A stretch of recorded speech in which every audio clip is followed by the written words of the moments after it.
believe it or not, in person for the 8th annual Scott W. Nixon Lecture.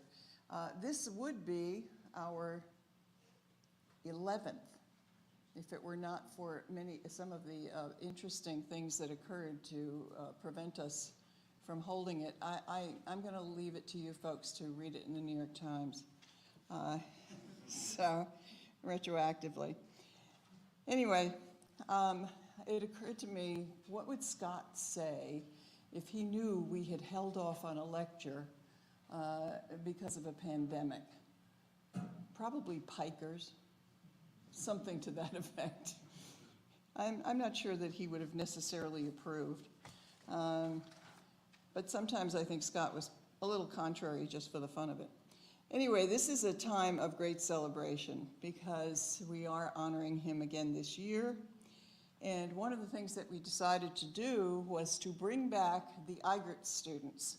Now you're going to hear a little bit more about what that means for those of you who don't know that particular acronym or that were not familiar with that particular era. But we decided to bring them back to run through the exercises of everything we do connected to the Nixon lecture every year. We always have a lunch for grad students where, in this case, the Iiger students came back. They're at early, some of them want to be it to be described as early mid-career, because mid-career, I think, depressed them too much. But they, as early mid-career professionals, came to that lunch and talked to grad students here about their experience here, all of them having gotten their PhDs at URI. And they also talked about what they've learned out in the world. So we've had that experience. This morning we had a wonderful research breakfast in which there was discussion about research in the coastal zone going forward in a time of climate change, if that's something that you believe to be legitimate. I never want to jump to conclusions on that issue. The other thing is that we've had a couple of dinners, so people have had an opportunity to talk with their mouth full. And we also now are moving forward with this terrific lecture today by 3 of the former Iiger students, and it is Shaping Our Future, Ensuring Sustainable Life in the Coastal Zone. I want to thank the people who have made this possible, and if I forget anyone, please forgive me and I'll give you a good gift. Amber Neville, Jackie Wittersheim, who is new with the Coastal Institute. Jackie, wave at everybody so they know who you are. Candace Oviatt, Q Kellogg, Nate Vinataro, the Inner Space Center geniuses. They're up in the booth in the back. Those guys are fantastic. If you're ever holding an event here at GSO or anywhere at URI and you really need assistance with audiovisual, with live streaming, with anything of that sort, and hello, by the way, to the virtual audience out there that's watching this as well, they are the group to go to. They're absolutely fantastic. And I say this as somebody who worked in the professional theater for decades. Also, we want to thank Bob Sand, who came back from retirement to assist, as well as, of course, the former Iiger students. And someone I really want to thank enormously is the former director of the Coastal Institute, Peter August, who is going to attempt to control his really exciting and I would say multidimensional sense of humor in order to come up here and to introduce the speakers as well as to moderate the Q&A that will follow their 3 sequential talks. Peter?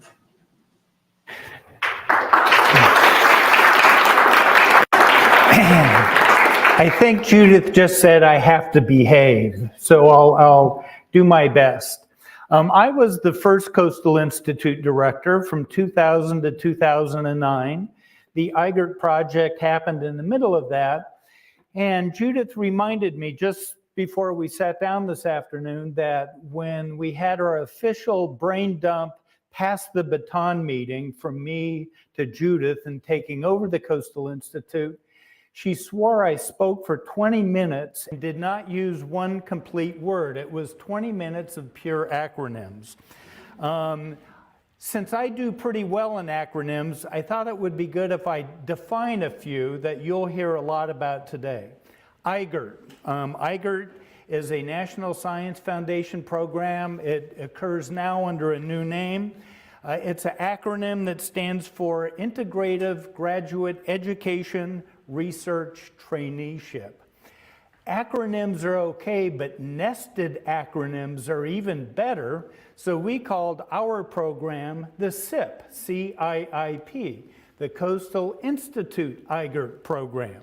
So you'll be hearing both of those as the day goes on. The Iiger Program goal was to provide opportunity to universities. 15 to 20 universities across the country would get these awards to try new, creative, innovative things to develop a new cadre of PhD students who could work in multidisciplinary settings to deal with the complex issues that the world faced. And the Iiger program supported projects in public health and engineering, computer science, and we were the first Iiger program in coastal ecosystems.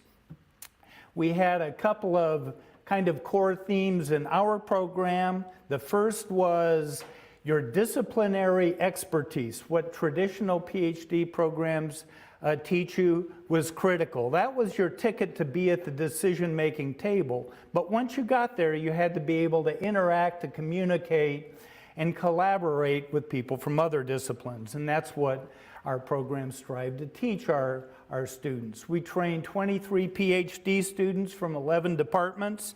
Our program ran from 2005 to 2011, and we had a budget of $3 million. The faculty who either served as mentors or delivered the program, 27 faculty from 3 or 4 colleges, they were all over the place. So today we brought in, invited 3 of our Iiger alumni who have followed very different career paths to share with us their views on what the big pressing issues were in coastal ecosystem science. And we thought it would be interesting to choose students who have gone down different paths because they're going to have very different lenses of bias with which to understand what's happening around us and what the solutions are. I'm going to ask that we hold all questions until the end of the 3 presentations. I look forward to a very spirited discussion with all of you here who are in attendance and all of you who are following the lecture remotely. You can chat or with your remote connection software, get a connection in, and we'll entertain those as well. Our first speaker is Dr. Erica Lentz. Erica is a coastal geologist. She works with the United States Geological Survey in their Woods Hole office. Erica, thank you.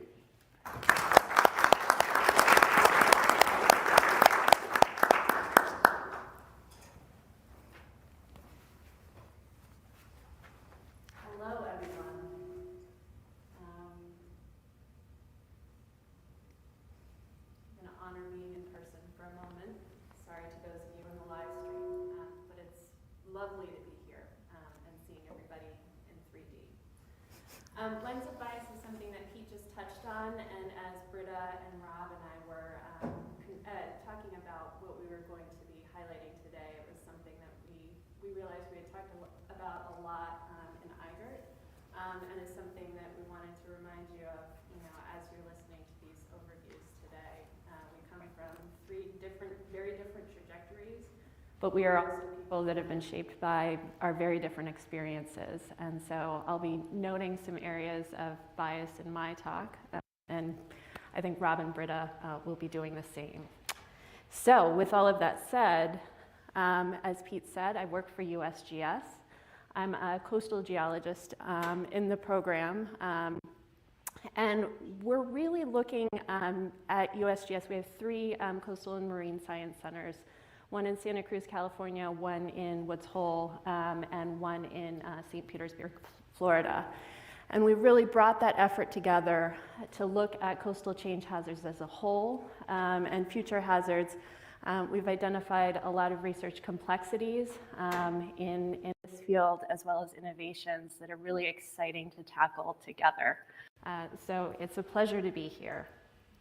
A little bit about my journey post-Iiger, for those that are curious. I did get my PhD in Earth Sciences over on the main campus in the geology department.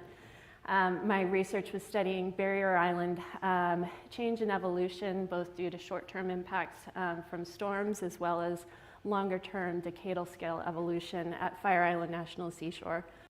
I then moved on to a postdoc with USGS, where I definitely broadened my spatial and temporal perspective, looking at more regional change and future sea level rise impacts to the coastal landscape. And now I'm working with USGS, as I said before, in the Coastal Change Hazards Program. A theme across this is that, I've been very lucky to work with the decision makers, often at the start of my research, and really learn deeply what decision problems they're facing. That's a theme that attracted me to Iiger and was one that I was really glad to be able to carry through in my career. Communication is important. Those are skills we've honed, and I continue to enjoy communicating in a variety of different forms. Some of the most fantastic colleagues, I think, in the world, and those are a few of us there. But something to also bear in mind, of course, is who is missing. These pictures, as I was putting them together, struck me. So I'll let you take a look yourself at how those people that I've interacted with, very obviously visually and sometimes not, have shaped my experience. Someone who also missing. So I want to also acknowledge that because that's an important part of the journey. It's something we talked a lot about in the Iiger program, and it certainly very much shaped who I am and how I approach both my own real-world problems and scientific approaches. So this coastal change hazards focus, we're really looking at building a program-wide capacity to develop and provide these science-based products to both address the hazards and the resiliency sides of things. Three important pieces of this: the science has to be accessible, useful, and nationwide. So those are all, kind of the skills at which we're working. There's a fundamental research component that's always been true for our coastal hazards program, and something that, is fundamental to what we do. There are the products that we develop and build to serve the public. And the third leg of the stool that we're really, I feel like, doing a much better job of considering are who our users are, what their unique needs are, and how to better reach them. And we'll get into that in a moment. Because really our mission is to develop and apply, I'm going to read it because I do feel a swell of pride every time I read this mission, is to develop and apply hazard science to help protect the safety, security, and economic well-being of the nation. We say that we are policy relevant, but policy neutral. So again, there's that lens of bias piece. A few key points. Sea level rise, we know, is going to be something that we haven't faced before. 2 to 4.5 feet is estimated by 2100 as the more likely case, but it could be much higher under worst case scenarios. This is all something that is going to be new to us as a modern civilization. We just haven't faced these rates before. We know the coastal landscape varies. We see it all around us, and so does the response to the climate drivers that are driving this change. And the drivers themselves vary as well. It's an added complexity. Our adaptation will require a variety of these approaches to management. And again, this is where the user piece comes in. If we can work with the users at the outset, we can develop and refine products to really meet their needs and understand them more deeply. Finally, Uncertainty doesn't mean we can't act. So first, sea level rise. I think it's probably not a surprise to this audience, but all the same, the future will not look like our recent past. We've enjoyed a relatively steady sea level rise rate over the last 2,000 years or so. That's going to change pretty dramatically.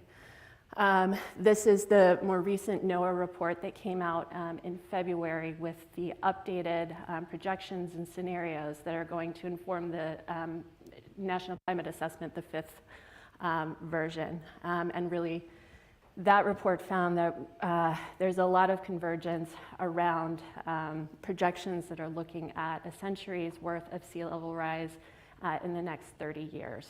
So that's the equivalent of a foot by 2050. In addition to sea level rise and this kind of longer term climate scale trend, there are other factors to consider. There's this weather scale variability, waves, water levels, storm events, tides, seasonal cycles, etc. This also affects the drivers of change that we see along the coast. So there's a lot to account for already.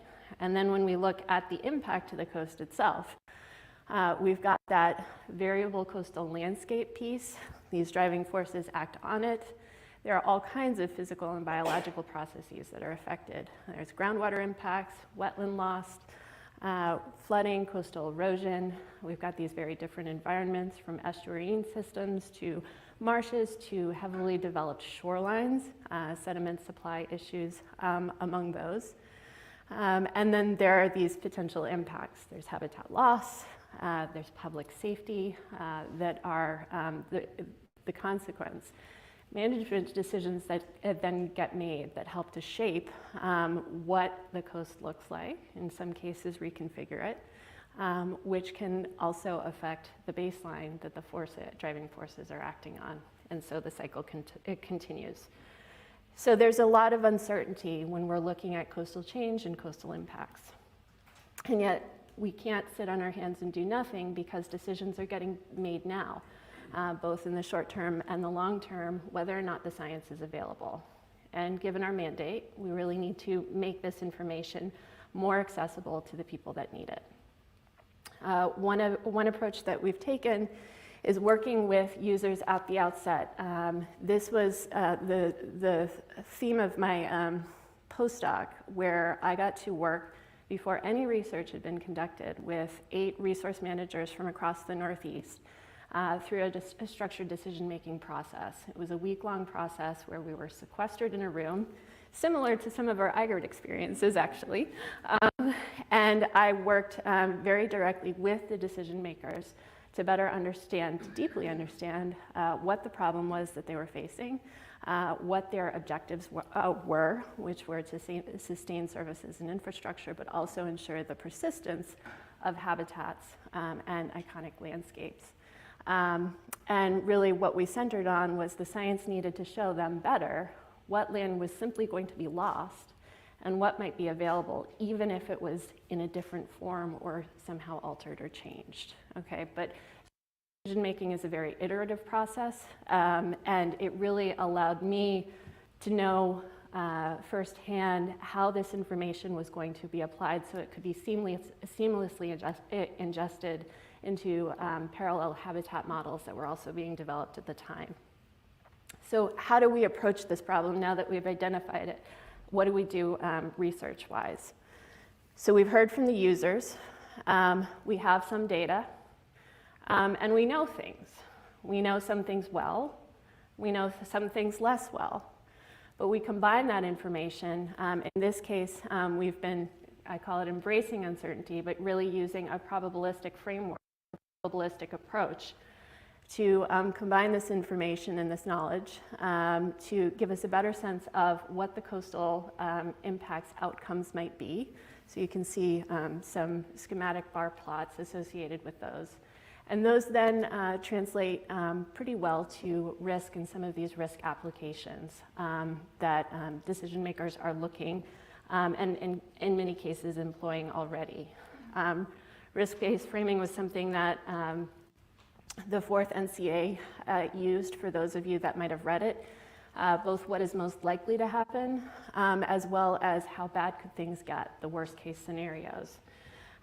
Once you have a sense for your uncertainty and a sense for how controllable these things are, this can also help to guide some of the decision approaches you might take. You might employ scenario planning, for example, or adaptive management might be a better strategy depending on what your outcomes look like. Something USGS is doing right now is looking at these hazards across our mission area. So this includes earthquakes and landscapes, landslide hazards, et cetera. And really looking at this intersection with society and trying to do better in terms of serving our risk research to our users. And again, this is this deep immersion into what the user needs, how we reach them better. Something we've also been exploring in our program is user-centered or human-centered design approaches. This is relatively new for us, but by placing users at the center of our work.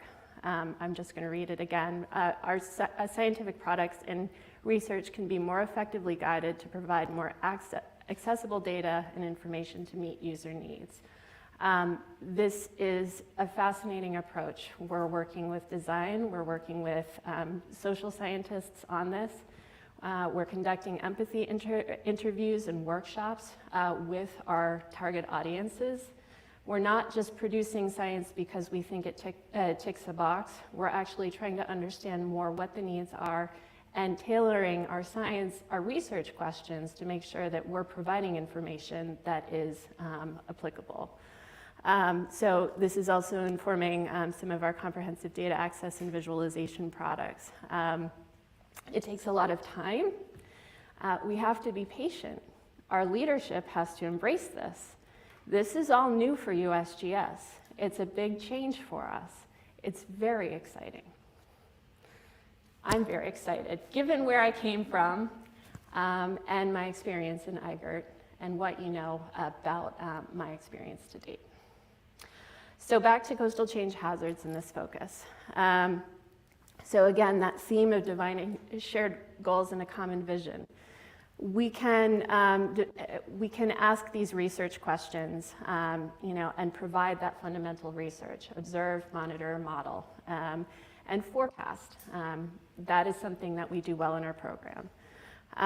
We're continuing to explore how to make the information more accessible, product delivery reliable and sustained. That's very tricky in the federal government, where often funding levels do not support the continued sustainment of products once we produce them. And then fundamentally, what do people care about? We're having the courage to really ask these questions in a meaningful way and to capture this information and use it to inform how we do what we're doing. So a few summary points. Hopefully, I've made the point clearly that the coastal landscape is variable and the change response will be as well. We do know a lot about where the coast will change. And we also need to know more. I think we have a lot of convergence around 2050 and sea level rise projections, but there are future scenarios that still have a lot of uncertainty. Where and when storms will hit is a big one, and that's a timescale coupling that's really difficult. Storms versus sea level rise. Think about that trend line that I was talking about. That is, weaving that information together is challenging. Humans are a wild card in these systems, right? What we're going to do and how we're going to alter the environment is a major challenge. And we know that there are going to be major changes. But we can, hopefully, I've shown you a few brief examples of how we can use both the uncertainty that we have in these systems and our knowledge to say something a little bit more. This can inform some of the management strategies that we might adopt that allow for some flexibility moving forward. Understanding your risk tolerance can help you frame some of your decision-making approaches. And most fundamentally, the user engagement piece is key in the work that we're doing, developing products and tools to serve the nation. So that's what I have for now, and I think it's back to Pete.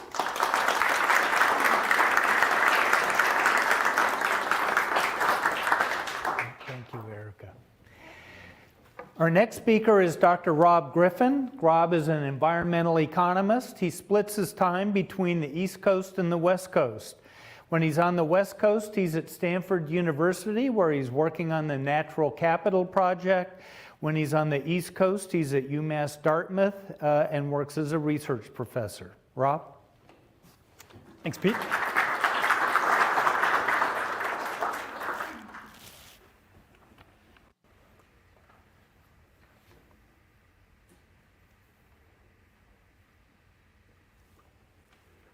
All right, thanks, Pete, for the introduction. Thanks to the Coastal Institute for having me. This is really exciting to be here, and it's certainly an honor to be involved in the Scott Nixon lecture. Thank you all for joining us here in person and online as well. To parallel Erica's discussion, a little bit about how her career has progressed since she left URI. I graduated from the Environmental and Natural Resource Econ program on the main campus here in 2012. And started as a postdoc at Stanford then, and have continued to work there since. And then in 2019, I moved over part-time to the UMass Dartmouth as a research assistant professor there. So fewer stops. I don't have any kids yet. We'll see what happens there. So I wanted to speak to you today from my perspective as an environmental economist about how we can link together fundamental basic science, some of which has been done here and will continue to be done here at GSO, to applied ends and decision-making processes that are going to shape the future of our coastal and marine systems. And I wanted to start, given that this is the Scott Nixon lecture, and some of his work was instrumental in some of the work I'm going to present today. I want to start today with Giovanni da Verrazano, who was the first explorer from Europe to find Narragansett Bay. And Scott used his arrival as a narrative device in his work and a benchmark against which to measure water quality changes. I've been told that he had a talk he used to give where he would start with the question, when Verrazano arrived and was wading around in the waters, could he see his feet? And this was a sort of rhetorical device to motivate the question of what the water quality was back then.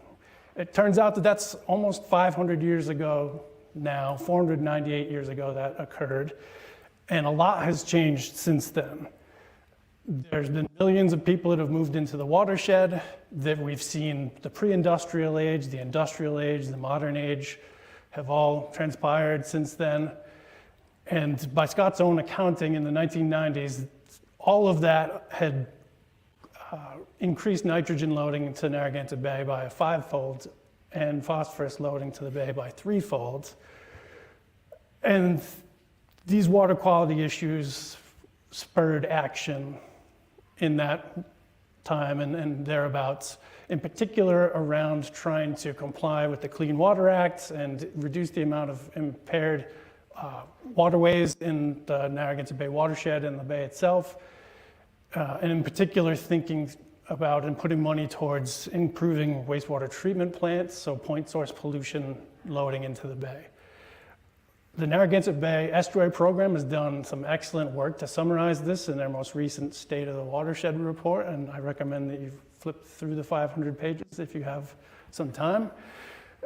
The conclusions of that work and other work have suggested that those efforts to reduce point source pollution have really paid off, including a 55% reduction in nitrogen loading and 45% in phosphorus loading, with limited changes associated with non-point source pollution. So we're making some success based on these efforts, but these don't necessarily come for free. So the Narragansett Bay Commission has already, or is currently and intending to spend over $1 billion on their wastewater treatment plant upgrades. They control or operate 2 wastewater treatment plants in the watershed. There are more than 3 dozen, and all of which are also doing upgrades. And so those are not cheap. The Trust for Public Land has estimated that there's roughly $15 million in conservation of land done every year in Rhode Island, which can also have potential effects on mitigating water quality issues in the bay through nutrient uptake or sediment uptake and other processes, as well as potentially displacing sprawl and other issues. So these costs are real. This year in October is also the 50th anniversary of the Clean Water Act, which has been a really key policy in driving a lot of this change. Concerningly, researchers seem to indicate that the costs associated with all of these changes may actually be larger than the benefits that we're able to monetize or to quantify at this point. And that concern has driven an extensive effort currently to develop approaches to estimate a social cost of water pollution that's akin or commensurate to prior work that's looked at air quality and social costs associated with pollution there and greenhouse gases. And the conclusion of this work is still to be reached. It's pretty clear at this point, the consensus is that we're probably not capturing all the benefit streams adequately. And so to advance policy making, we also need to do some fundamental science on the social science side, and in addition to the natural science side. So as part of my modest contribution to this space, sorry, hopefully that mic comes back in. So I led a project funded by the Southeast New England program here in Narragansett Bay recently with collaborators from the University of Rhode Island, Narragansett Bay Estuary Program, Mass Audubon, and colleagues at the Natural Capital Projects to look into the recent changes and their potential effects on the benefits that people receive from water quality improvements in Narragansett Bay, and also try to answer some scientific questions. As part of this process, in the early phase, before we did any science, we reached out, like in Erica's slides earlier, to try and figure out what people wanted to know. So consulting decision makers and stakeholders in the watershed and figuring out what their needs are related to the capabilities that we had for science around the value of water quality improvements. And we got a lot of different responses, some of which are summarized here. I don't want to belabor those or read through them, because I think maybe I could use an update on the Verrazano metaphor and synthesize all of this down to one key question, which is, what would Pete August be willing to pay to see his toes when he wades around in the bay? So you all may know Pete as an excellent scientist, mentor. A lesser known quality or interest of Pete's is when he goes out into the water, either when he's hanging 10 off of his surfboard or poking around in tide pools, he likes to stare at his lovely toes. And so if we could start to say something about Pete's values for this improvement in water quality, so he could toe gaze to his heart's desires, and also say something about all the other people that use the bay and their values associated with whatever ways they use the bay, then we could start to link policy outcomes to well-being outcomes and hopefully fill in some of those gaps that have been identified and try and do a more robust science and justify these policies and programs that we have in place. So in that project, to do this work, we relied on an integrated assessment framework for this, which is not that far off from what Erica showed earlier, except I guess for some reason economists think of management decisions and actions as a key driver of outcomes and not the sort of the end point, but I think she had an arrow pointing back to the beginning, so this kind of fits that story. And so these models are potentially familiar to you in your work in the sense that they are generalized as a causal systems model for simulation, where you can link an action or a decision to changes in the environment, those environmental changes to the services and goods that the environment produces that people value, and then finally measuring the change that would occur to people's well-being as a function of changes in those services.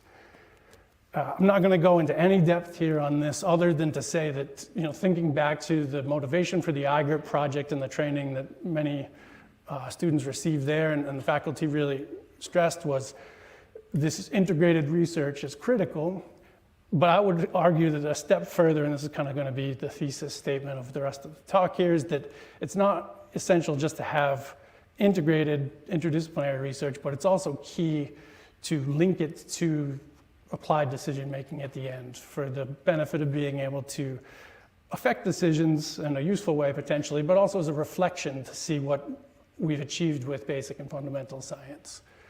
And which you'll see here is quite a lot, I believe, especially the work Scott did here at JSO and Candace and others.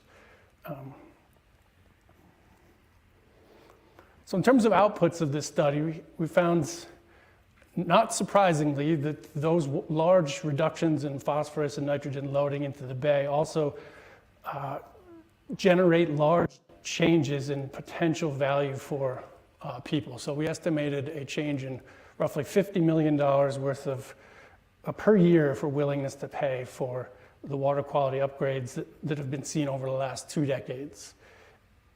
This change is fairly meaningful. This is in the upper bay, is that, it's a jump in quality potentially, at least in terms of the water that's going into that area from the watershed, of ability to fish versus an ability to swim, like moving not just incrementally, but in a big jump.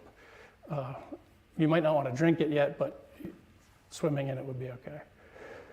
And that's on average across the upper bay. I'm sure we all can come up with examples of places where we wouldn't want to swim in the upper bay still. There also seems to be a fairly large role for dams to play, or they are currently playing in terms of maintaining watershed water quality. We simulated a potential change where these dams were moved, and this was based a large part on Art Gold's work. And it seems like based on their ability to retain sediment and nitrogen in the upper watershed, that the downstream water quality impacts, if they were all removed on an annual basis, would actually be fairly large, inducing up to $40 million a year decrease in benefits associated with water quality. We also noted that conservation efforts in the watershed may not have a lot of impact on the water quality entering the bay. This isn't necessarily news in the sense that Scott himself has written about this extensively. It's fairly well known that non-point source pollution in the Northeast isn't as big a driver for water quality issues as wastewater treatment plants are and point sources. The thing that was maybe a bit surprising to me, though, was that, at least in the simulations efforts that we employed, that even large-scale conservation efforts didn't really seem to have a very large effect on incoming water quality. That might seem very controversial, and this is where I get to the caveats of this work. So this work has all of the main caveats that you might think come with a large-scale integrated assessment model like this that links many different disciplines. It also has some very specific caveats that I'd like to mention here, one of which is that we didn't measure upstream water quality levels, and so none of this measures benefits to people from improvements in freshwater quality. It manifests through freshwater down to the inlets of the bay, but doesn't actually measure the water quality upstream, which is very important as drinking water sources for many communities and for other reasons. We also didn't measure other ecosystem services from land conservation, like recreation or timber or all the other things you might get from a forest. And finally, we also didn't measure valued commercial species in the marine systems, or charismatic species like horseshoe crabs that you might want to pick up and walk around with and have fun with. And so lots of things left out leaves room for interpretation, but I think we also got to some really interesting valued endpoints that made great use of previous work here at JSO in an applied decision-making context that also offered some insights for how social scientists do their work and what gaps we still have in terms of measuring these benefits at a national scale as well as here in Narragansett Bay. I suspect, but I know not all of you are ecology or natural scientists here, and so I want to address also another issue here is that you might be uncomfortable or disagree with the notion of commodifying or monetizing natural assets or charismatic species or or things like this. And I think it would be worthwhile to pause to reflect on the fact that we implicitly are doing this all the time, whether or not we actively say we are doing it. And so for the remainder of my few minutes that I have here today, I just want to talk about this integrated assessment modeling framework in a few other contexts and talk about how it can be used to improve decisions elsewhere. So one of the other big headline news stories that we've seen recently around trade-offs in between different marine resource users and marine resources has been the conflict between lobstering and North Atlantic right whales. North Atlantic right whales are critically endangered, and it's certainly the case that entanglement from lobstering is at least partial contributor to that stock decline that has unfortunately seemed to accelerate in recent years. The fact that we are continuing to lobster indicates that we have, as a society, already decided that we are comfortable with some level of risk to this population and are willing to trade off the production and consumption benefits that we get from lobstering. There's been some efforts to try and improve this situation that have been fairly successful, including area closure management and different lobstering approaches. I'm starting a new project coming up funded by a National Fisheries Wildlife Foundation and Massachusetts Division of Marine Fisheries, looking at on-call fishing systems for lobster pots or ropeless gear. You may have heard of this. The margins for lobstering in Massachusetts are pretty slim. Lobstermen don't make a lot of additional money on top of the costs that it takes to conduct their fishing efforts. And so for this to be a viable solution as part of this, this issue that we're facing here, we really need to understand how this is going to affect their livelihoods through increases in cost or changes in cost potentially, as well as the catch per unit effort. And that all exists itself within a couple of natural and human systems contexts. So it's really important to use an integrated assessment modeling framework like this to measure the outcomes of potential policies in this space. I'd be remiss if I didn't mention wind energy too here. The Ocean SAMP was critical to get the first offshore wind farm here in Block Island, and there are many more coming. There are also many more lawsuits coming that have been aimed at everyone if you don't keep your head down. And these lawsuits, I hesitate to use them as a rhetorical device, but I think they're important to keep in mind in both of these contexts, in the sense that you don't want to manage by lawsuits. Having a judge decide outcomes in these marine resource spaces is suboptimal compared to having considered management, scientific and otherwise, consensus-based management making decisions. But the fact that these lawsuits are happening indicates the intensity of the value people attach to these marine resources and the ways that they use them, and also indicate that there's still some inadequacies in the management structures that don't allow for those values to be realized and reconciled amongst uses. And so people go to court about it. And so one of the solutions that's come up in this space, potentially for dealing with conflicts between wind energy and fishermen, has been a compensation structure where wind farms might compensate fishermen based on historical or current landings in an area, or the cable transit corridors. That's an ongoing process right now in front of the Rhode Island Coastal Resources Management Council, as well as in Massachusetts. And that currently isn't enshrined in management. That is happening either de facto as agreements between different groups, and it's not clear what the standards are there.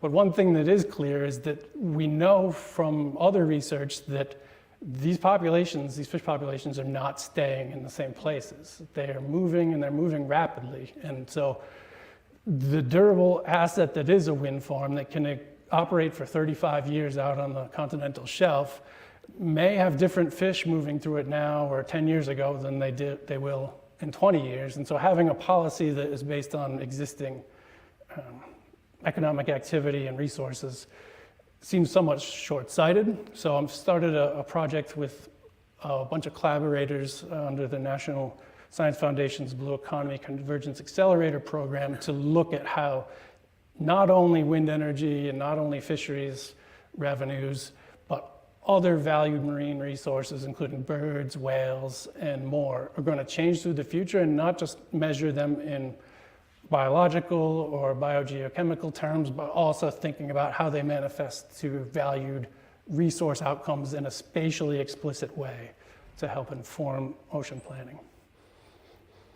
So I'm going to stop there. I'm hopeful that this type of thinking, if we continue to do it, pick up this mantle, work in this way, moving forward, that we'll have our future explorers, our intrepid scientists, our modern day Verrazanos, all look back and be thankful for the thoughtful stewardship that we took over our marine and coastal resources. Thank you.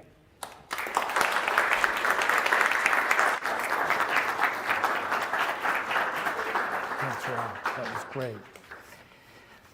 Our next speaker is Dr. Britta Jessen. Britta leads interdisciplinary research and partnership programs for the South Carolina Sea Grant Consortium.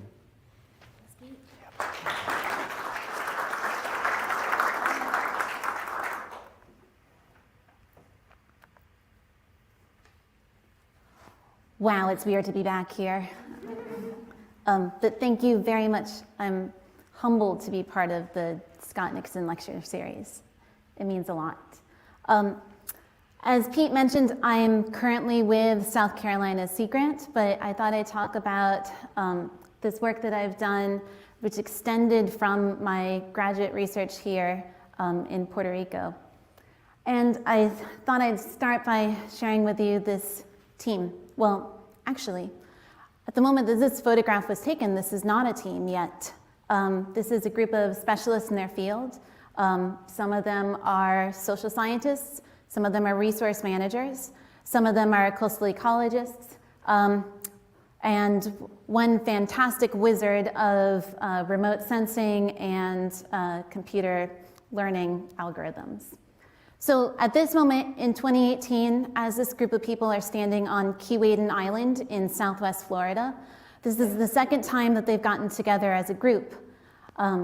I had asked for them to come both here in Florida and also in Puerto Rico to learn from each other about their specialties and their needs as we try and figure out how we can develop more coastal resilience in these systems following major hurricanes. I mentioned that they're a team. In my mind, this is SIP 2.0. And a direct line can be made from my experience in the Iiger Program to this point of time. But actually, there's a farther connection. Oh, sorry, I forgot to mention this pop-up here. This team is now formed the Mangrove Coast Collaborative. So there's a farther connection back. There are two people who unexpectedly ended up in mangroves. One of them is me, and the other was Scott Nixon, looking about 26 years old in this photograph. I don't know the exact year, when he went on a trip to Malaysia with Nelson Marshall. And to my knowledge, this is the only research trip that Scott ever took in mangroves, but it must have stayed on his mind because he sent me there some 25 years later. And when I did unexpectedly end up in mangroves, Scott gave me this letter that Nelson Marshall wrote to him and then resent to him because apparently he didn't answer the first time. So I'll read this part to you. Dear Scott, when I was working in mangroves in Malaysia and the conservation types were crying out against any loss of these natural areas, I kept asking myself, how much mangrove is enough mangrove? Of course, this is a question that applies equally to tidal marsh conservation. So in his letter, Marshall goes on to explain what he's talking about through this question, and he's talking about ecosystem services, which is not a word that's been directly used by my co-presenters today, but it's certainly been something that we've been talking around. So ecosystem services are the provisions that ecosystems give to human societies, whether that's goods or services or intrinsic value. And if you haven't learned about that, Anthony et al. 2009, my friends, is a product of the Iiger group. So I had the pleasure in 2019 of working with some fantastic scientists out of Duke University, and we made this, of course, spaghetti chart up here, and just don't get too freaked out about it, other than to understand how much complexity there really is when we talk about the ecosystem services that are provided from a single mangrove ecosystem to the communities that are there. And we looked at two different versions of this model. One was a well-functioning mangrove, and one was a degraded mangrove that hopefully we would be able to restore. And so I'll scale in just a little so you can get a sense of what we talked about with the community. So these would be experts in the field and community representatives. And so they said, yeah, we value storm protection and flood reduction, and we value the nutrient reduction that comes from the sediment transport and maintenance. We value the fisheries that come out of this. That is a huge deal in Southwest Florida with all of the tourism dollars that are dependent on fisheries.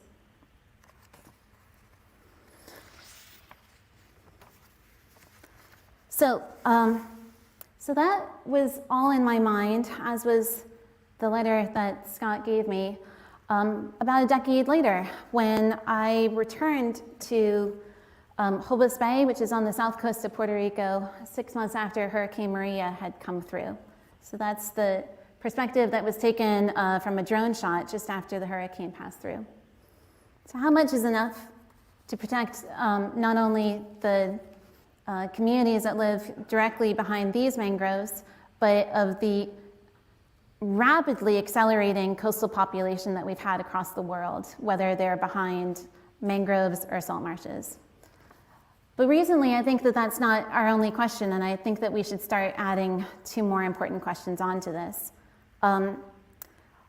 One thing to let you know about is that not all mangroves are adapted for hurricane areas. You've got mangroves, of course, in the equatorial zones, and those have not had storm impacts. For those that are frequently impacted by hurricanes, we have this paradigm of thought that a mangrove system will become mature in about 20 years. And that kind of fits well with the fact that a major storm generally hits an area about every 20 years. That's changing because, as we all know, with increasing temperatures, storm intensities and frequencies are increasing. So what happens if a mangrove system has not reached its new steady state and maturity before the next big storm comes in? So how persistent do we need these systems to be between storms? And another thing to consider, of course, as we talked about climate change, is the emergence of novel systems. So some of these areas, for instance, in Florida, for some species, they're at the northern range of their latitudinal expansion, and that's going to change over time.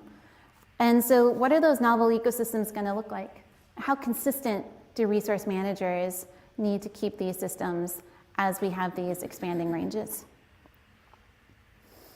Well, let me quickly orient you in case you haven't lived this experience as I got to do. Back when Hurricane Irma directly made landfall on Marco Island here, actually it was Cape Romano, at Rickery Bay, I was the research manager there. Rickery Bay is 110,000 acres of the Western Everglades. That scale is about double the scale here of Hobos Bay National Estuarine Research Reserve, where I conducted my graduate studies. 9 days after Hurricane Irma came into Southwest Florida, Hurricane Maria slammed into Puerto Rico. It was a Cat 3 for us and a Category 5 for Puerto Rico. So at the time that event happened, I was the only working member of these reserve systems that had the privilege of doing work in both of these systems.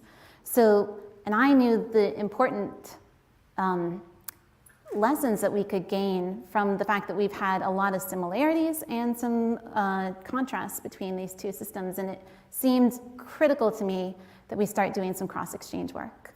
So here's one of the things that I knew is that there is a pattern, a trend of tipping points that get reached in mangrove ecosystems. And that generates what we call ghost forests. So this is a ghost forest here on Marco Island. And what led to it was a chronic stress, which was the fact that there was a road built back in the 1930s that restricted the hydrologic exchange into the site. And so it had this chronic stress and was probably a stunted mangrove, but still functional in some way. And then it gets whacked by a major storm. And then you start having a positive feedback loop of loss, well, negative feedback loop of loss. And so I saw this site here in Rookery Bay and said, I know that there are sites just like this in Puerto Rico.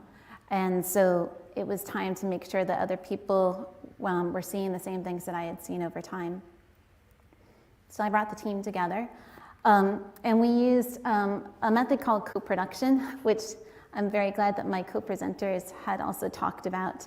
And this is from Bayer et al. And it's a really short but important paper for those of you who are interested in learning about how do we start building projects that are iterative and involve community input and stakeholder feedbacks from the start and continuously through the project. So the first thing we had to do was get a sense of the main issues that are affecting both of these sites. So we had a number of meetings, both again with experts and also community representatives. So we brought in people who are representing marinas, people who are representing the ecotourism industries and the fishermen in the area. This is Chapa talking to me in this picture. He is the director of Puerto Rico Sea Grant, and so on and so forth. And so we ended up with, this is not even half of that big questions list that we came up with and that we were asked to start taking a swing at. So we had three advisory groups, one in each reserve, and a technical advisory group that was making sure that our science is being conducted well. And here are the 4 tasks. I have to say, we're still in the middle of this. So task 1 was to use remote sensing to map the damage that was happening in both of these areas over time. Task 2, which is happening right now, is that we've got teams on the ground who are assessing levels of stress of mangroves in the different systems that had been identified by the stakeholders. Task 3 is that diagram you saw earlier about ecosystem services. We use that and work directly with the stakeholders so that we can get a sense of their needs and the impacts to the services that they're receiving from damaged systems. And task 4, bringing it all together, is to work with the decision makers and understand from them how they're going to start incorporating both the quantitative and the qualitative data that we're bringing into them and start making these really tough decisions that are balancing trade-offs, as Rob had mentioned, and time and priorities. Those of you who were at the research breakfast this morning heard Bogdan, my peer at Iiger, who is a business professor, talk about how excited he was that I was using agile management in this. So agile management is derived from business frameworks and startup companies, and we actually brought in a team of consultants who did something called Lean Canvas with us. And Lean Canvas is designed for business startups to write out what their essential business plan is, and our consultants helped us actually use that to write what our proposal was going to look like as we were forming this collaborative. It went really well, and I recommend going this interdisciplinary route. But we worked with them as well to learn about this agile framework that companies use in order to have that adaptive management and iterative framework through these multidisciplinary teams so that we knew that each component was responding to what the other needed. And we would frequently work with our project advisory groups and we ask questions like, okay, you told us that these are your key areas. Is there anything we're missing? Should we hone in on those? And so on and so forth. And so here we are. This is another die-off site in Puerto Rico. And I wanted to briefly touch on all the different components that are necessary for the resource managers to start making their decisions given trade-offs and resources needed. And so the first ghost forest picture that I showed you is currently under restoration. And I had one point given a talk where I talked about all the different components that are necessary for that restoration to finally get off the ground after decades of trying to make it work. So we had a team of scientists that were telling us what the problem was and what the impacts were in the site. And they obviously have to continue that work as the restoration happens and we monitor changes. But we also need to perform that ecosystem services modeling and to really make sure that we had a good assessment of the impact in the stakeholders. We even did a blue carbon feasibility study, which is a whole other talk, but to start putting this into dollars and cents, as Rob had said. And of course, planning was a very big part of this process, making sure that all our ducks are aligned with permitting and planning. And this didn't really come together until two last pieces. One is that the Florida Coastal Office got renamed as the Office of Resilience and Coastal Protection. And everything kind of changed into the framework of we need to start talking about resilience in our systems. And when that happened, we found an easier lock for our key to go into and some kind of more lubricated system for us to talk about the projects that we needed to do. And that helped with funding. And the second was, to be honest, getting hit by Hurricane Irma freed up some money so that we could be able to go after this restoration. So these are all the partners that are involved in that restoration project. And a big thanks goes to NOAA for providing Hurricane Irma relief funding and for the Florida Fish and Wildlife Commission, who are actually managing the project.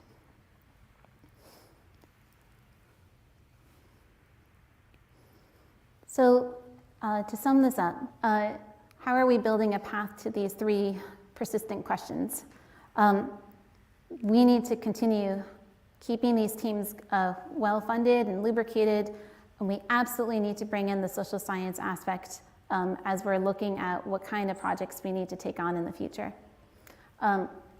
Whether or not these systems need to be persistent and we need to go in after a major storm and start doing either pre-restoration work or post-restoration work is going to involve the wisdom of the natural resource managers on the ground. And so I'm really looking forward to learning more from that community.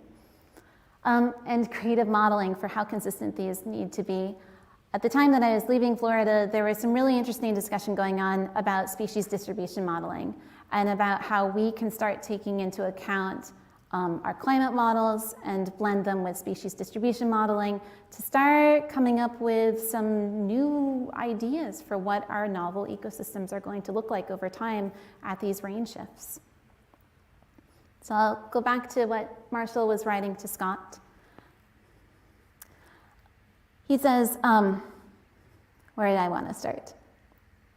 When I think of some of the very extensive mangrove tracts that I'm familiar with, or when I drive south in the US and pass miles and miles of Saltmarsh, all of which I hope can be preserved simply because I am a nature lover, I can't help but wonder, in terms of environmental needs, how much is enough?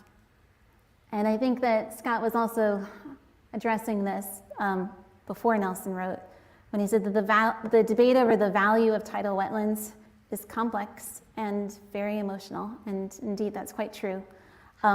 But I am very proud to say that SIP keeps happening, and new teams of multidisciplinary experts keep coming together. Thank you.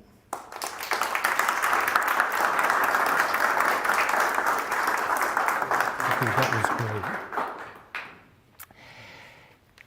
I would invite our speakers to come up front. Thank you very much for your excellent presentations. And we have time for questions from the audience. Both audiences, if you're tuning in digitally, please send any questions that you have to us via the chat function on your connection. Dr. Nate Vinatero is monitoring that. Jackie with the microphone will promptly hunt you down when you raise your hand so everybody can hear your question. And please direct your question to one or all of our speakers. And so if you have a question or a comment, we'd love to hear from you. Oh, very good.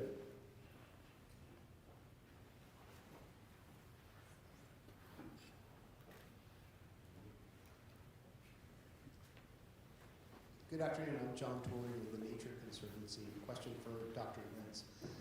Are there any states or regions that do coastal resiliency really well, particularly well, that you can think of or point to, parts of the country that we might look to for leadership?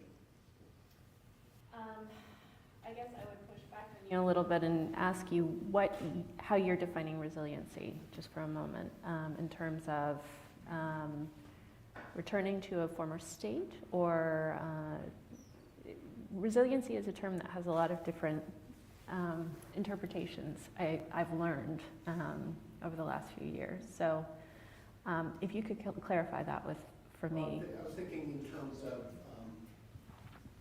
for example, coastal erosion and loss of coastal habitat. Are there places that are doing that in ways that are innovative, that have good regulatory approaches that we might consider? It's hard to name, I guess I would say it's hard to name any one in particular, because there are so many different flavors and there are so many different levels of people operating in different ways. And because our landscape is so variable, there are different systems that are facing different levels of erosion and loss. So I think the Gulf, in a lot of ways, because the loss is so rapid down there, simply because the subsidence rates coupled with the sea level rise increases, et cetera, they're really being pressed to address these challenges, both from a restoration standpoint as well as from a social standpoint as well. They're kind of at the nexus in considering both. And that's something that's come up a lot in some of our national climate assessment conversations as we're working, because it's just an area where in many ways people are being forced to act. And so, that's something that jumps to mind. Others certainly, different experiences and flavors. Our national park system is experiencing all kinds of different levels of challenge in terms of allowing the system to naturally respond as it will in processes to proceed, and at the same time, for example, in the case of Fire Island, we've got communities living on the island that are facing significant loss, and so there are these tensions there and creative solutions that need to continue to be explored and pressed. So it's not a very specific answer to your question, but those are some of the things that jump to mind. What? I heard you say Gulf. I did I did say the Gulf, and I'm not sure if anybody else on the panel has anything to add to that, because It's encouraging to see states proactively planning, like in the base amp here in Rhode Island, thinking ahead for these versus being reactive seems very important. So to the extent that states are doing that, that's critical. Jackie, we have a question up front.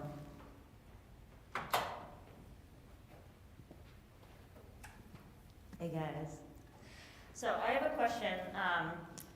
Thinking about the numbers you put up for sea level rise, it seems like a really difficult management question to say, and I'm forgetting, I think it was 2.5 to 4 is most likely and 7 is a worst case.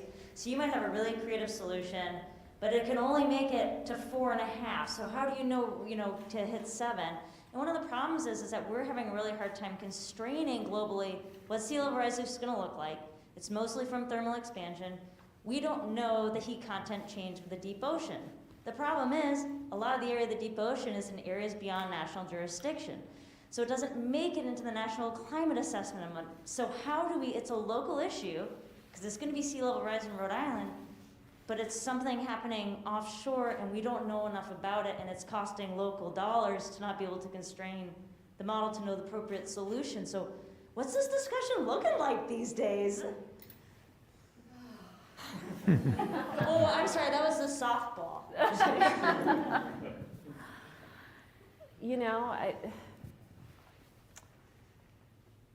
I wish I had a better answer for you on that. I think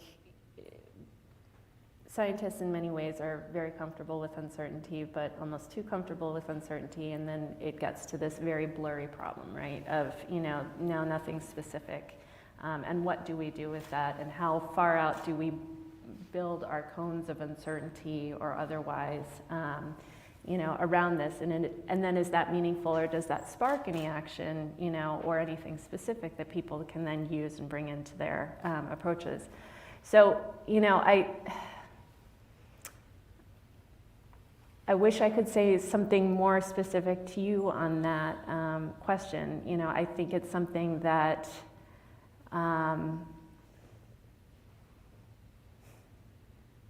it's a complex problem. I don't know the answer. I'm going to put it that way, and I'd be curious. I'm going to push back on you and ask about your experience with this and what thoughts you have in terms of your frustrations and how some of that communication may better happen. Yeah, well, I just think it's such an interesting query to be like, this is a global scale issue, but we're having to put a lot of times local dollars onto it, but we could save local money on the management of it if we invested in being able to sample some of these key gap areas that occur at an international level. And I don't know the answer to this, it's just, I was wondering if people are talking at that level.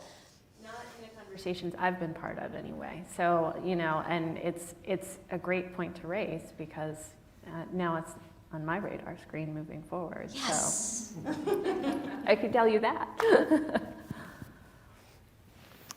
Question over here, Jake.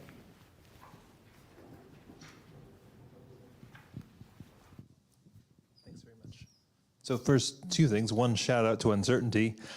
Second, for Leslie, Deep Argo has been going for a couple of years now, so we're getting much deeper measurements of ocean hydrography for estimating deep ocean content, heat content, contributions to sea level rise, so that's progress in that direction. I had a question for Dr. Lentz after her talk, but I realized it was really a question for all three of the speakers.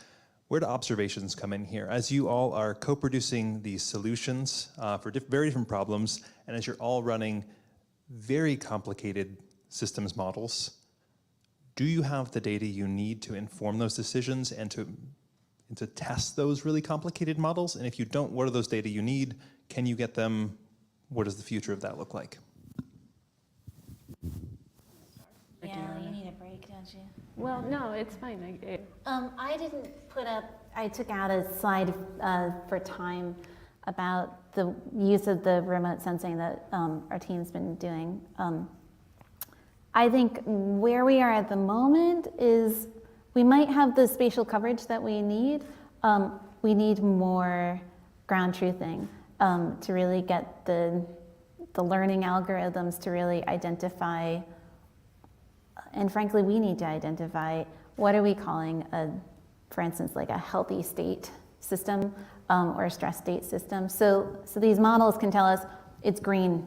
I see green, and those are leaves, and so therefore I'm going to classify that as a healthy system. And I think what we're trying to figure out is what are the other parameters that we can measure on the ground that hopefully one day might be able to get scaled up so that it won't be as resource intensive that we'd have to bring in an entire team to do sampling, especially in remote areas. Yeah. I can speak to this a little bit. Yeah, please. I presented a range of things in my talk, and so the answer to your question on the observation, empirical, and data question varies across all of those. There are enough data to parameterize those types of simulation models, but more is always better. Validation can be a challenge there, and unfortunately, in some cases, you have to use values maybe derived elsewhere in systems that aren't ideal or exactly the ones you're using or investigating. It's been heartening to see the efforts to collate lots of this data. I mentioned the Narragansett Bay Estuary Program's efforts on the State of the Watershed report. In the ocean planning space, the Northeast Regional Ocean Council and their data portal and the Mid-Atlantic Regional Ocean Council and their data portal have really, over the last decade, advanced our ability to do integrated ocean management, or at least investigate it if we're not going to do it. West Coast is now advancing on that too. And so those efforts are critical. And the thing I was trying to demonstrate here is a shortcoming I see in a lot of that is the linking to valued end uses and measuring the intensity of those uses and how people's preferences are going to be impacted by decisions. So trying to get more of that information in is not trivial, but is the goal, for me at least. Okay, I had a minute to get my thoughts together. Thank you. So I will echo a bit of what Britta and Rob have said in that, especially at least on the coastal impact side of things, I think we have a lot of shoreline change data. What we don't have is a lot of landscape change data. And, we're getting caught up, right? We have a lot of satellite data and remote sensing data, but as Britta said, tracking that and really detecting what change matters, what indicates actually at those, what can we say in terms of the change that we're observing, and is it indicative of a tipping point or some sort of threshold crossing that we need to be paying attention to. So that's the piece that we really need to brush up and beef up, in my opinion, because that allows us to validate some of these models where we are making some projections with the high uncertainty. And so that's the piece that I would really like to bring in the next few years, particularly. So.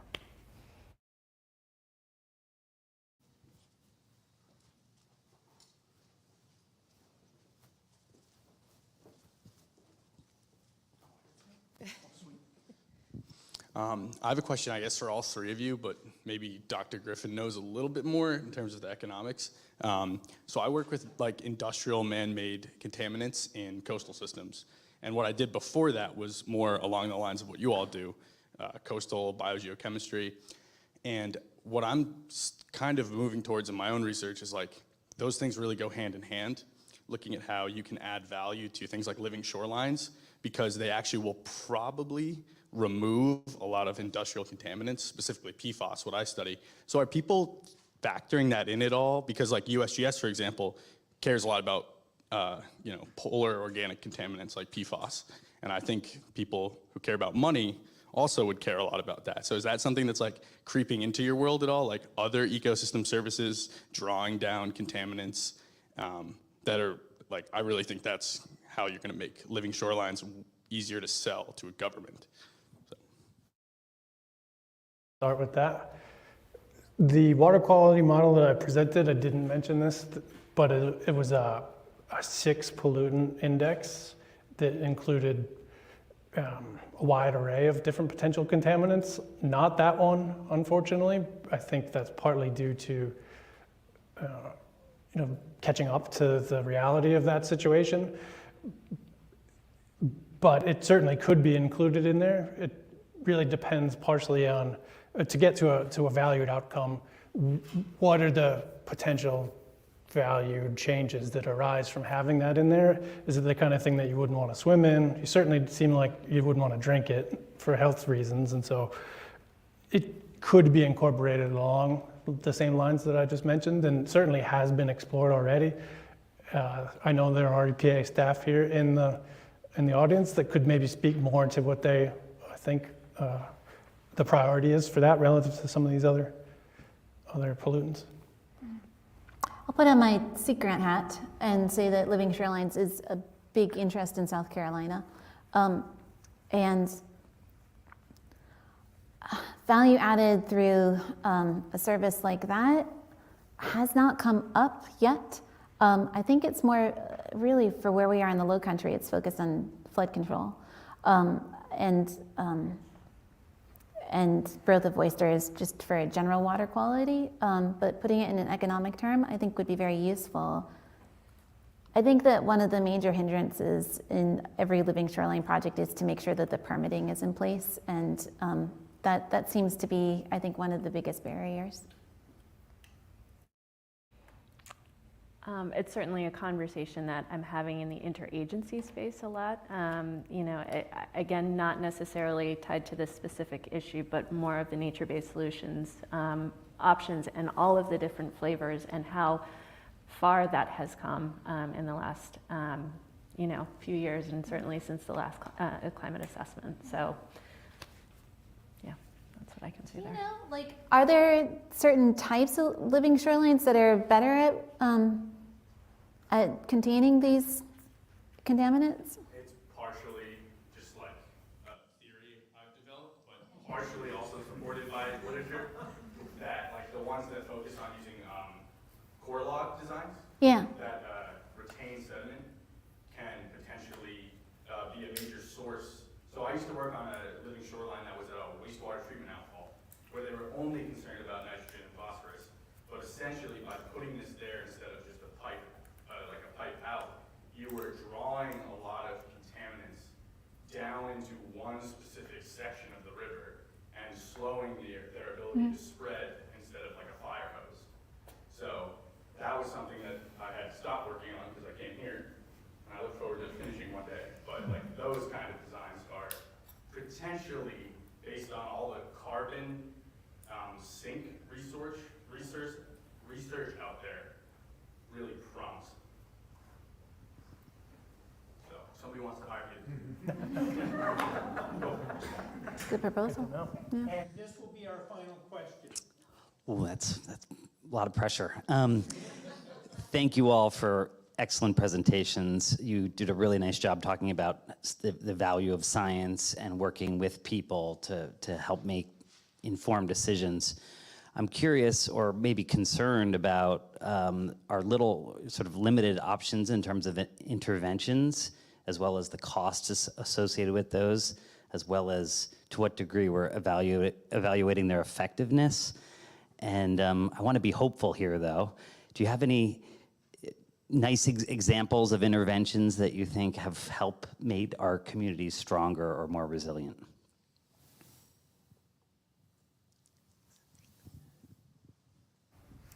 So I talked about, briefly alluded to the Clean Air Act, for example. You know, there was some concerns on the dimensions you mentioned about the Clean Water Act, but the Clean Air Act is something that every year pays for itself multiple times over in terms of reduced mortality associated with airborne pollution. And so, you know, scientists maybe tend to focus on where the problems are and not so much the things that have already been mostly addressed. And so that to me is a great example of the efficacy of these sorts of policies to affect change.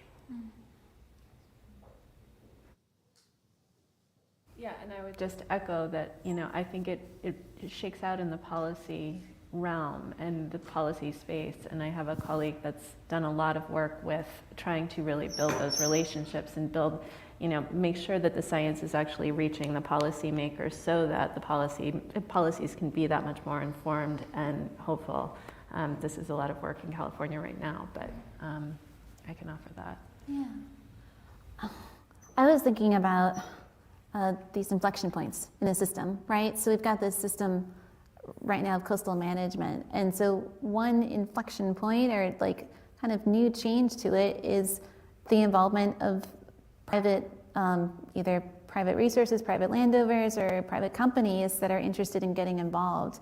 And I think that might actually start really getting the ball rolling. So one of my tasks at Sea Grant in that partnership part of my title is to start working on what are public-private partnerships going to look like for the state. Is it going to be something like carbon crediting, or are there going to be other ways of or resilience crediting is coming out with the Nature Conservancy's role. And so, so are these moments where we can start building these partnerships to bring these new inflection points that we hadn't worked on before? Let me make a closing comment here, and that's one to thank all three of our Iiger alumni who have brought three different very interesting perspectives to the table. Dr. Lentz, thank you for sharing your work in making USGS research relevant to local communities. And she didn't say it and probably can't say it, but imagine the challenge she has of doing this with such radical changes in direction with every change of administration and budget. So you have your work cut out for you. Thank you for saying that. Yeah. Dr. Jessen, thank you so much. And if you have time afterwards, pick her brain about the complex social and cultural communities that she has to deal with in the lowlands of South Carolina. She has her work cut out for us. And Dr. Griffin, we know the science models are complex enough. When you add your social and economic variables, you're going to be working hard for a long time. So all of you, thank you very much for your presentation.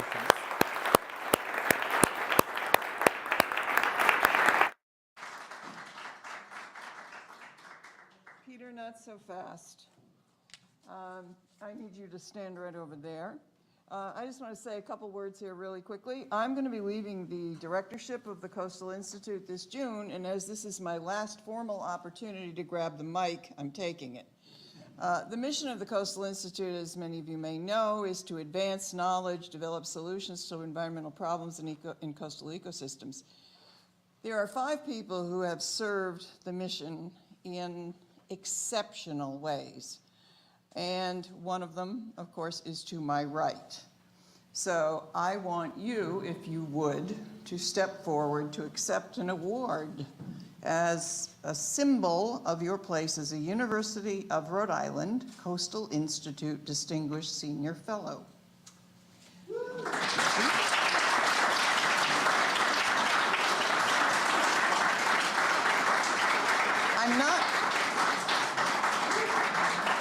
I am not going to go through an enormous amount about what Pete has accomplished as a professor emeritus of the College of the Environment and Life Sciences, but I want to say something about his work for the Coastal Institute. He's now leading the climate response demonstration site at Napatree Point in Watch Hill, Rhode Island, which is focused on stewardship of a natural area ecosystem, sharing research findings with other such systems in the interest of preservation of such sites. He's also served the CI as an associate director of the CI advisory group. I also want to bring forward Dr. Candace Ovia, who quite frankly seems to collect awards just as a pastime. She is a professor emerita, as you all know, of GSO. Again, I'm not going to speak about her many things that she has accomplished over the years, but I will say that she has served the CI as a succinct font of wisdom, a member of the CI advisory group, and as an inspiration to women in science, and quietly acknowledged horse whisperer.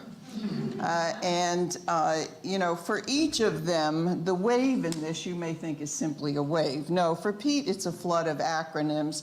For Candace, it's actually a rush of nitrogen bubbling up.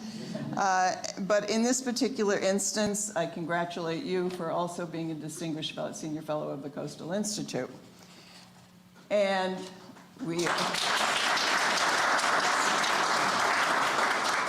And in addition to that, there are 3 other people who could not be with us today, but I'm hoping they're leaning into our virtual session, one of whom is Dr. Charles Roman, who has been a retired National Park Service research coordinator, and he serves as an adjunct professor with both GSO and CELS and has for many years. He's also been an extraordinary contributor to the Coastal Institute. And the very report that you referenced, Rob, that was done with the Coastal Institute in support of the Narragansett Bay Estuary Program, the state of Narragansett Bay and its watershed, is something that Charlie was a very significant editor on, and part of the work that he's done in his role as an associate director of the Coastal Institute advisory group. His wave is the flow of data, which thrills him no end. We also have another person who is very important to us, and that's Dr. John King. Many of you know him as an emeritus professor of the Graduate School of Oceanography. Again, in his situation, I went to John when the Narragansett Bay Estuary Program was going through some very difficult challenges to finish that very status and trends report that was referenced. And I said, John, I need you to serve as the chair of the Science Advisory Committee for the Narragansett Bay Estuary Program. And he very graciously agreed to do so and did a wonderful job. Candace also served on that committee as well.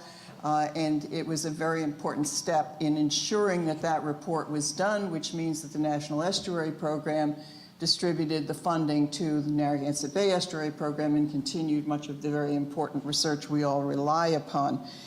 In his case, the wave represents John warning you that he will not hold back on his opinions, which many of you may have experienced at one time or another. In addition to that, we also have, and Q, I'm going to have you come up here and take that for Art, if you would, Dr. Art Gold, who is soon to be a professor emeritus of the College of the Environment and Life Sciences.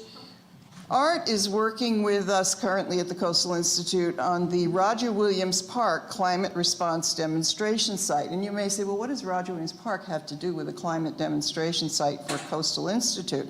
And the answer is this, that this is in response to the inflow of contaminated fresh water from multiple ponds and rivers that surround the park from different municipalities and the outflow to the Patuxent River. They're working very hard on cleaning that up and cleaning up the water quality there, which will, of course, will inform processes like that for other such locations that are important to many people. In the particular case of Roger Williams Park, it is very important as a coastal metaphor for the children of thousands of diverse freedmen descendants to newly arrived and first-generation families for whom it's freedom from an urban heat island. And Roger Williams Park is an extraordinary opportunity for us to do things that are not just talking about diversity, equity, and inclusion, but actually living the experience. And Dr. Gold is working on that right now, which we're very pleased to have him do. And for that, he is also becoming a distinguished senior fellow of the Coastal Institute. So we have all those folks, and we will make sure they get make sure that they also get their awards. And I should have added that Dr. Gold's wave represents a rush of spring water bubbling up in Michigan woods. Back when I was writing the Coastal Cabaret and songs about, well, coastal issues, I remember talking with him because one of my favorite things was always to interview scientists and say, what made you care about this? What turned you into a scientist? What was inspiring to you? And they always thought that the mic was off, so they allowed themselves to say something that carried some emotion, because scientists won't be emotional unless the mic's off. That's been my experience. And so he said, when I was a child growing up, and there I was in the Upper Peninsula, I used to go for walks in the woods, and all of a sudden I would see water appear out of the ground. And I would follow that water until it disappeared again.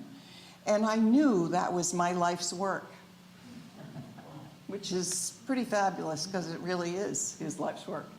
Okay, thank you all so much to the Iiger students. It's fantastic to have you all back. Thank you all for being here today, those of you who are here virtually as well. And congratulations to our distinguished senior fellows. Thank you all.